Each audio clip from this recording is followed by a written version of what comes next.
Hello सबैजनामा good morning भन्न चाहन्छु।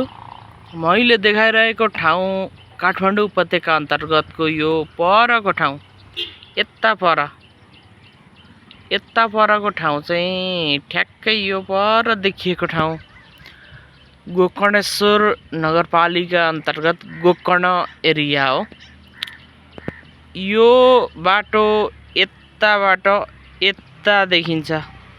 यो परको एरिया, यो एरिया सुन्दरीजल एरिया हो। यो माथिको एरियामा यहाँ चाहिँ ठ्याक्कै भन्नुपर्दा सुन्दरीजलको ड्याम रहेको छ, जहाँ खानेपानी त्यहाँबाट सप्लाई हुन्छ मेलम्चीको।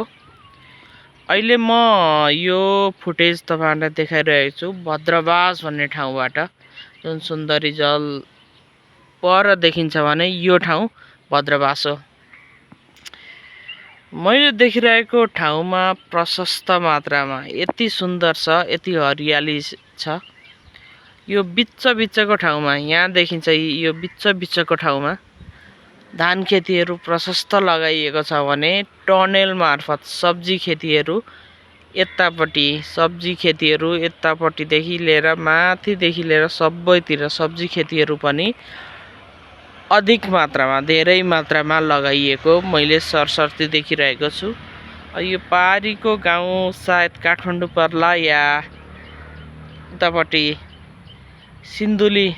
सिन्धुपाल्चोकतिर पर्न सक्छ होला सायद।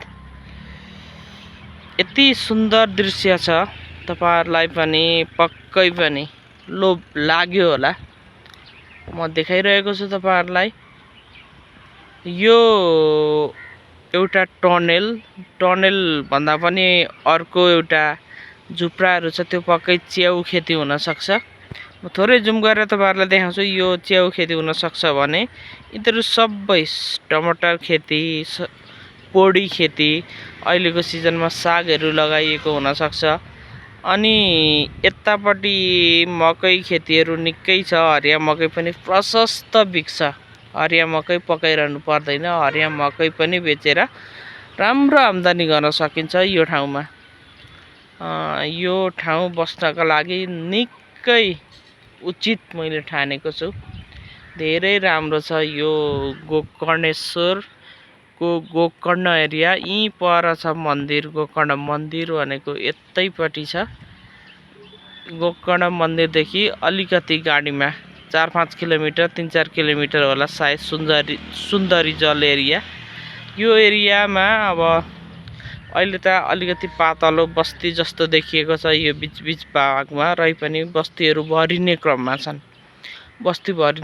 छन्। र बस्ती भरिने बित्तिकै यहाँको पनि जग्गाको भाउदेखि लिएर यहाँको विभिन्न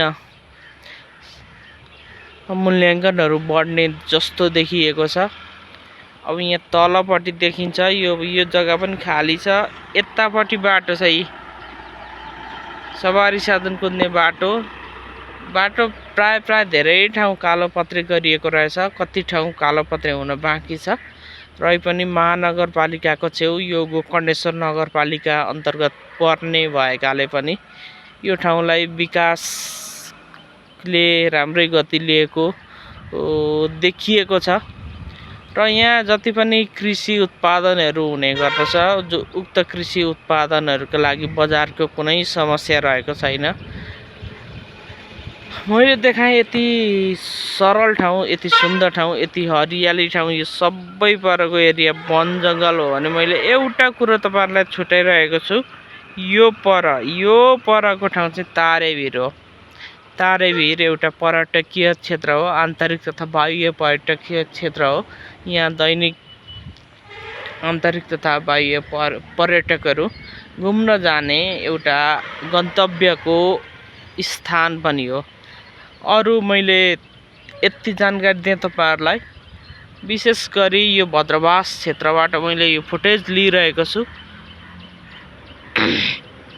तपाईहरुलाई कस्तो लाग्यो भिडियो अन्तिमसम्म हेर्नुभयो, तपाईहरुलाई धेरै धेरै धन्यवाद। यो बिहानीको समय, अहिले भर्खरै यहीँ घाम उदाएको छ। बिहानको समयमा मैले तपाईहरुलाई यो फुटेज सेयर गरेको हुँ।